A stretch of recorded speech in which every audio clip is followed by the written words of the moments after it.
Sejam bem-vindos ao canal Conexão Histórica Militar. Hoje falaremos dos temíveis comissários políticos soviéticos. Eles causavam medo não apenas nos soldados, mas até mesmo nos oficiais do Exército Vermelho. Eles não carregavam apenas rifles, mas uma arma muito mais poderosa: a ideologia. Figuras temidas, respeitadas e por vezes odiadas, os comissários políticos soviéticos eram a espinha dorsal ideológica do Exército Vermelho. Eles não comandavam apenas soldados, comandavam mentes e corações, garantindo que cada homem no campo de batalha lutasse e morresse pelo Partido Comunista.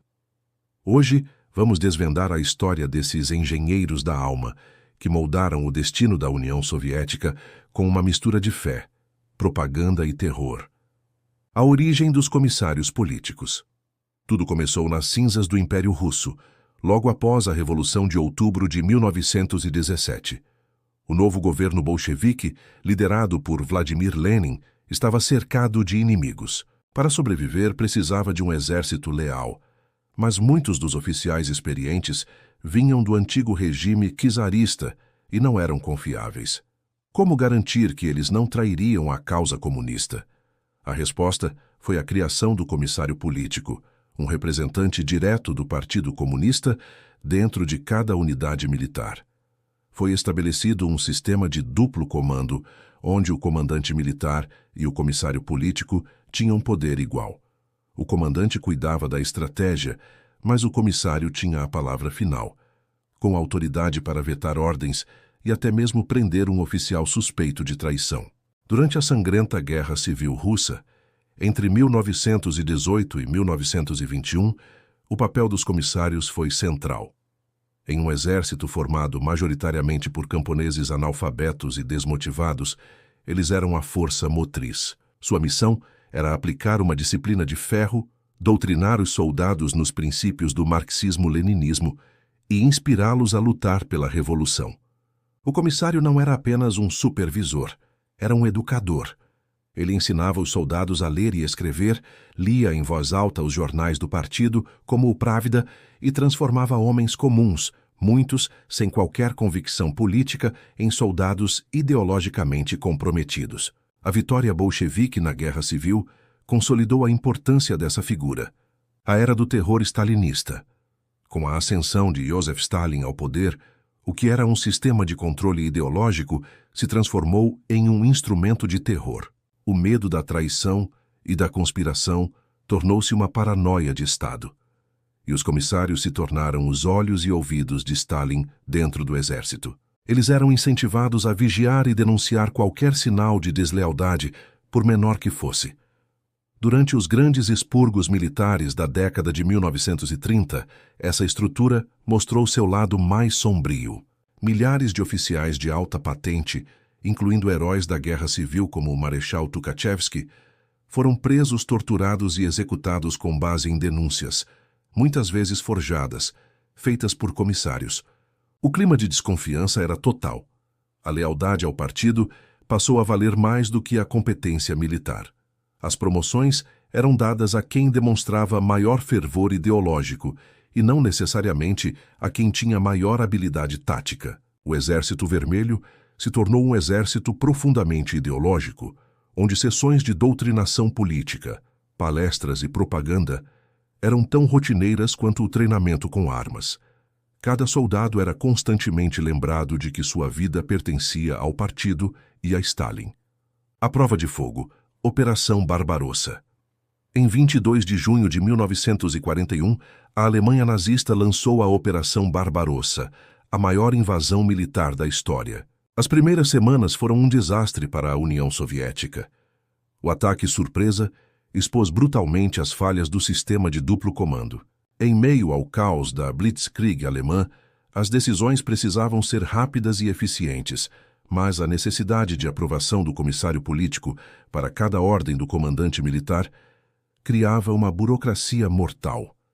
As unidades ficavam paralisadas, com comandantes e comissários discutindo sobre táticas enquanto os tanques Panzer avançavam. A falta de iniciativa e o medo de tomar decisões erradas, herança dos expurgos, custaram a vida de centenas de milhares de soldados. A situação era tão desesperadora que em 1942, Stalin emitiu a famosa Ordem número 227, conhecida como Nem um Passo Atrás.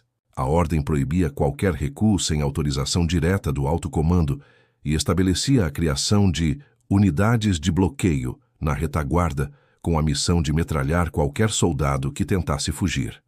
Os comissários políticos foram encarregados de fazer cumprir essa ordem brutal.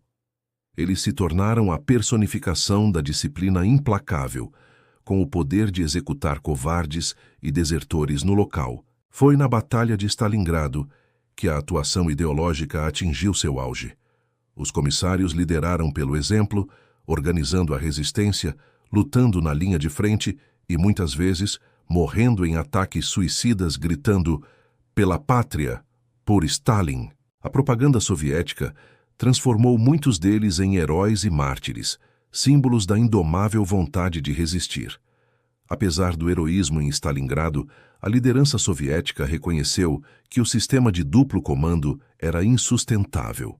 Em outubro de 1942, uma grande reforma aboliu essa estrutura. O poder de comando foi unificado nas mãos dos oficiais militares, e os comissários foram rebaixados a vice-comandantes para assuntos políticos, subordinados ao comandante. Sua função principal passou a ser a propaganda e a manutenção do moral da tropa, e não mais a supervisão e o controle tático. Entre 1943 e 1945, com as grandes vitórias soviéticas em Kursk, na Operação Bagration e na marcha para Berlim, o papel dos comissários tornou-se mais simbólico. Eles distribuíam medalhas, organizavam eventos culturais, escreviam cartas para as famílias dos soldados e garantiam que o fervor patriótico não diminuísse. A vitória sobre a Alemanha nazista foi apresentada como o triunfo final da ideologia comunista, e os comissários foram celebrados como guardiões dessa chama ideológica. A Guerra Fria e a exportação do modelo, com o fim da Segunda Guerra Mundial, o trabalho dos comissários não acabou. Na verdade, ele se expandiu. Eles atuaram nas tropas de ocupação na Alemanha Oriental e em outros países do bloco soviético, garantindo a fidelidade política e reprimindo qualquer movimento de dissidência. A doutrinação se tornou totalmente institucionalizada, com escolas militares dedicadas exclusivamente à formação de oficiais políticos. A leitura diária do Právida, as sessões de autocrítica e a vigilância constante se tornaram parte da vida militar em tempos de paz. O modelo soviético de controle político das Forças Armadas foi tão bem sucedido, do ponto de vista do partido, que foi exportado para outros regimes comunistas. A China de Mao Tse-tung, a Coreia do Norte de Kim Il-sung e a Cuba de Fidel Castro adotaram sistemas semelhantes com comissários políticos, garantindo a lealdade do exército ao partido. Em todos esses países, a figura do comissário se tornou sinônimo de controle ideológico absoluto. Até hoje, a figura do comissário político soviético é profundamente controversa. Para alguns, eles foram heróis, homens de convicção inabalável que inspiraram milhões a lutar contra o fascismo e a construir uma nova sociedade. Para outros, foram instrumentos do terror stalinista, carrascos que enviavam seus próprios companheiros para a morte em nome de uma obediência cega. Após a queda da União Soviética, muitos depoimentos de ex-comissários revelaram a complexidade moral de sua função. Muitos descreveram uma fé genuína no comunismo, misturada ao medo e à pressão para cumprir as ordens do partido, por mais cruéis que fossem. O declínio dessa função começou nos anos 1980, com a perestroika de Mikhail Gorbachev. A abertura política e a crise econômica enfraqueceram a estrutura ideológica do exército. Finalmente, em 1991, com a dissolução da URSS, a função do comissário político foi oficialmente extinta, substituída por conselheiros de moral e bem-estar, uma mudança que simbolizou o fim de uma era. Na cultura moderna, os comissários são frequentemente retratados em filmes, livros e jogos, ora como fanáticos impiedosos, ora como heróis trágicos, refletindo a dualidade de seu legado.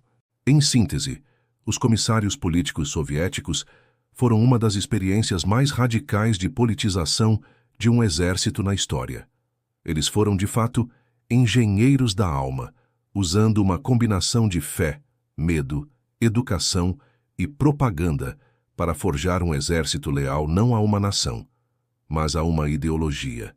Seu legado é uma poderosa lição sobre o poder e os perigos de se misturar política e guerra, uma história de heroísmo e repressão que continua a fascinar e a assombrar. Se você gostou de conhecer a história dos comissários políticos soviéticos, não se esqueça de deixar o seu like, inscrever-se no canal e compartilhar sua opinião nos comentários. Sua participação é fundamental para que o Conexão Histórica Militar continue a crescer. Até a próxima!